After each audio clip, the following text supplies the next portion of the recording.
Gared on the go time. Walt Disney World reporter Gared Hassel standing by somewhere in O-Town, Orlando out east. Gared Hassel, my friend, where are you? What is happening? What should we know? I am currently deep in the jungles of Animal Kingdom. Behind me, you see a beautiful, beautiful Christmas tree. That is because I'm in the entranceway of Animal Kingdom. I wanted to switch it up today, and it is a glorious day at 70 degrees in December. So, man, it stinks to live in Florida at this time of year. Yeehaw. Well, thanks for coming to us from Animal Kingdom, especially with that beautiful seasonal fair behind you. I know there's a lot going on Walt Disney World side. What should we know? What stories do you have for us? There's always so much going on here. It's always challenging to pick what's important, but I'm going to do what's important about Animal Kingdom. Very recently, there were two Maasai giraffe calves that were born, and they are now a part of Kilimanjaro safaris. Yes, they're quite big babies, coming out at a little over 6 feet tall. So their baby size is one Gared size, so quite the feat. Kudos to them.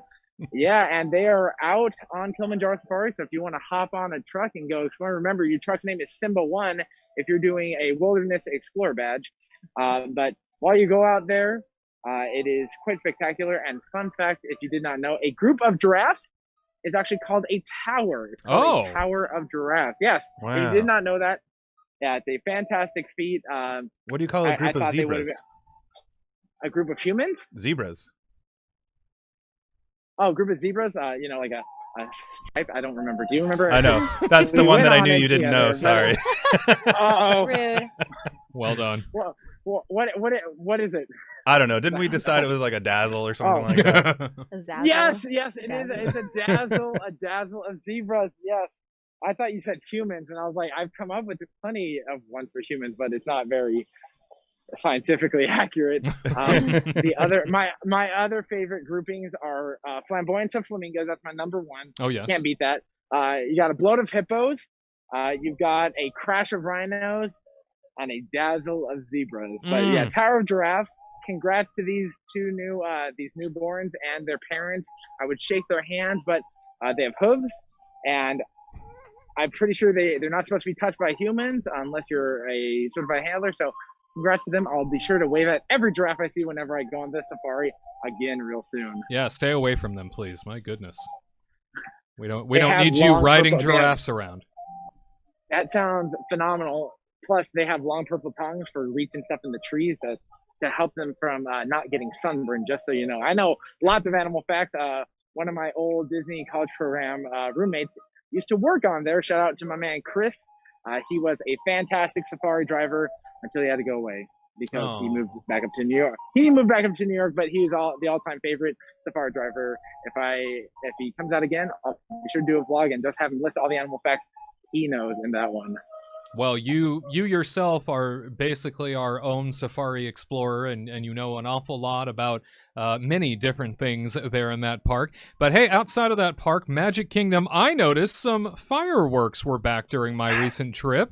Tell me what's going on. Yeah, so if you were to go to the Magic Kingdom at night, once the sun has gone down and the projections are on the castle, you're going to see some pixie dust. And by pixie dust, I mean some firework spectacular, and by spectacular I mean it's just little birds. It's nothing crazy. It's not like you're not getting any crazy fireworks show. You're not getting happily ever after or RIP wishes, but on the castle they do 4 different transitions. If you've seen my vlog, be sure to check that out. They happen every 15 minutes, and between the transitions it's just like woo, transformation, and it just shoots outward, and it's just like and that's it. But still, some fireworks are better than no fireworks. That is the decree of Disney, and I think all guests would agree. Having some fireworks is better than getting nothing at all. I thought it was very magical when they transferred the different projections, and then they had the little. Yeah, I thought it was very pretty. I was okay with it. I was like, I didn't get the fireworks, but that's okay. These low-level fireworks are really cool. It was very nice. Yeah, it's very magical. Great to have that back, Gared. Yeah, and other exciting news, if you want to come and spend more time at the park, you are going to be able to do so because some park times are going to be extended for a little bit. Actually, for the middle of December. Sorry, I think I'm at the beginning of December, but December just goes by so fast. But yes, all parks are going to be getting extended some hours, and the way it seems is that it's usually the hour before. So if the park was open at 9, it's now going to be open at 8. If it's open at 9 or 7, it's going to be open earlier than that. So yeah, it's quite exciting. If you look on the screen there, you can see what's going on.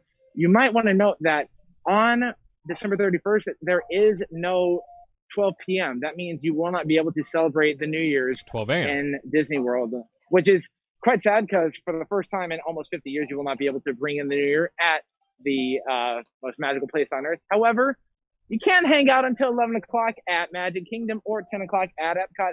At Epcot, if you actually go there, you'll be able to celebrate a couple different time zones worth of Happy New Year's, but you won't actually get America's. Like, you'll be able to get France and Germany and China and Japan and Morocco, but you won't actually get to celebrate America's. So salute to all nations except America. Yeah, exactly. Yeah, it's very interesting, Tyler, Katrina. It looks like, I mean, obviously it's intentional, but there is no midnight hours when it comes to Disney World extending out their times on these New Year's Eve day. It's strange, but I do see these hours getting, earlier and earlier. And are we going to get an announcement from Chapek saying they're putting capacity to 40-45% in the next coming week?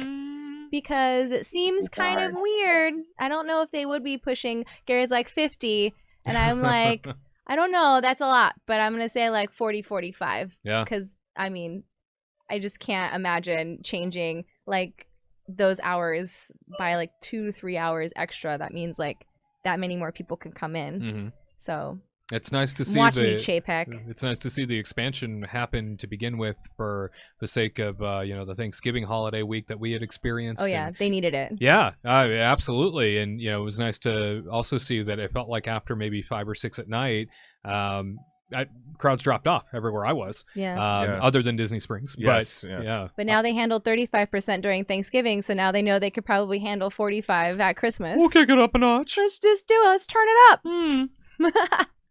Entirely possible, Gared.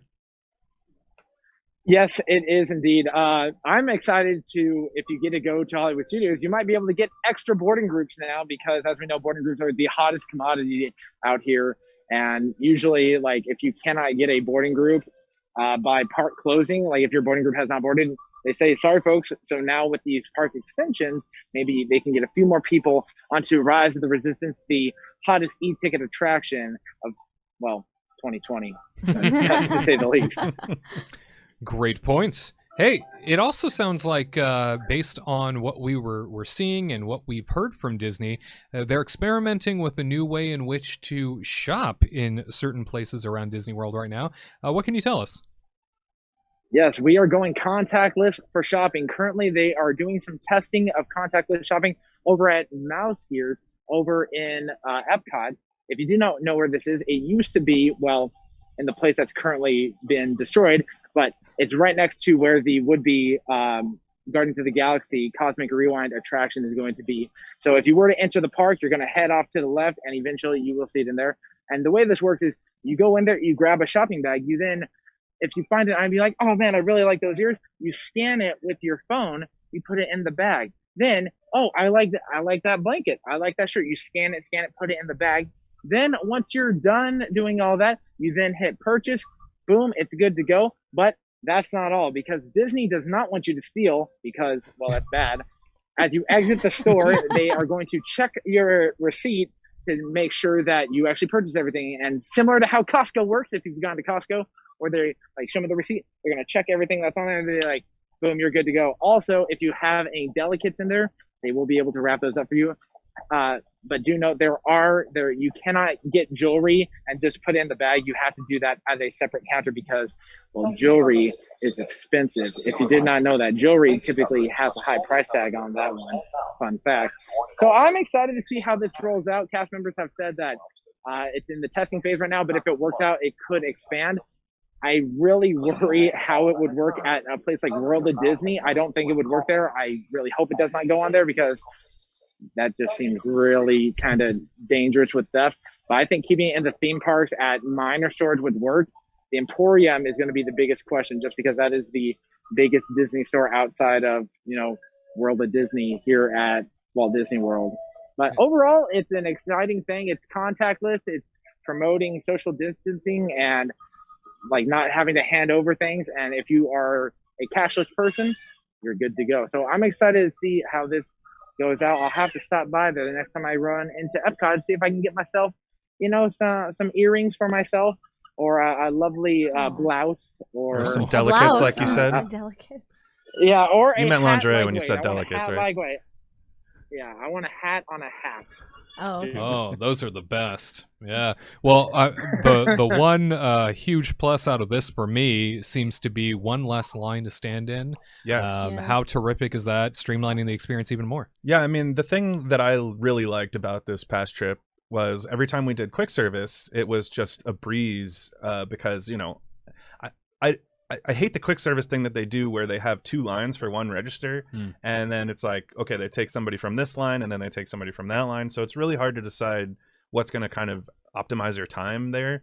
But just having just the mobile order, be a thing this time and be the only thing, really, it was fantastic. All the food, like getting all the food was great. It was quick and easy, and I'm actually happy to see this translate over to the merchandise. I really hope that it have 4 people do mobile order at the exact same time as a As group, we witnessed. as we did. Yeah. We were like, oh well, we broke the system. 4 people ordered all at the same time. Oh my god. Yeah, everybody trying. Yeah, Tyler's order got deleted. Wade got his first somehow. Ariel and I had to wait. Yeah, it was a big kerfuffle. And then on top of everything, we were attacked by a swarm of yellow jackets. We barely got out of there with our lives. I'm not exaggerating at all. I am always honest. I don't exaggerate things. You know who I am. You sat there the whole time and just took it, though. Yeah, He did, yeah. What a warrior. Listen, He's I like, was "Are you done with that?" I had a pulled pork sandwich, and no one was getting in the way of the pulled pork sandwich. I mean, it was delicious. I It was got to good. admit. I will say too, even though they did lose my order, like on my phone, I couldn't see it on my phone. I just walked up to the guy with an iPad, and he's like, "What's your name?" And I'm like, "Tyler." And he just like He said, "Of course it is. Hello, Tyler and he's Crouch." like, "Oh yes, From I the know." He Kingdom was like, Report? "Oh, you're the guy from Kingdom Report, right?" No, that didn't happen. But then he looked at his little iPad, saw my name, and he's like, "Okay, I set up your order, so it'll be ready in just a minute." And like super easy, super painless. I loved it. So Pretty sweet. yeah, 2 Seamless. thumbs up. Yeah. Yeah. We like that mobile order now. Yeah, mobile order for food, mobile order for retail. It is streamlining the whole process. And I got to say, another Crazy. huge plus from the trip that we just took is, the whole process of not even having to go to a front desk when you check in now at a Disney hotel is so wonderful that my room is just ready, and that they send me a text message and say, use your Magic Band or you can use your phone to get in. What a sweet deal that is. It's mean, cool. and they know when I'm there. They know when I've arrived. Creepy. And so, they definitely knew when I showed up. And so they sent me a text message saying, your room isn't quite ready yet. However, we're working on it. They got me into my room 3.5 hours before check-in time. Oh. It was the nicest thing to have happen. And I did it all without speaking to one person. I mean, it was just so seamless. And that way I could go enjoy the resort. That way I can go, start my vacation immediately. Go to Regal Eagle. Get that Go to barbecue. Regal Eagle. That's right. That's what we did. Get the beef. We're like, checked in. Boom. Regal Eagle. That barbecue. Done. it is good. We had it 2 times. It's delicious. Anything else, Gared? Yeah, I just want to say it was phenomenal getting to see all of you for once at the same time. Yes. It's been over a year of us doing this thing we call a show, and it was truly a pleasure to get to see all of you. I've seen you all at separate times. Now we just need to get Christian and Kurt out here, and then we'll be a full Ohana. The full family. But in the meantime, yeah, I had a great time. It was nice hanging out with you guys, even if it was only for like 2 short little days. But still, just like Rule 33, some fireworks better than no fireworks. Some hangout time better than no hangout time. That's actually Rule 74. I'm coming out with a handbook. It's going to be hitting 2025. Wow. Oh, okay, wow. A couple cool. years from now. Yeah. To all who come to this happy place, welcome.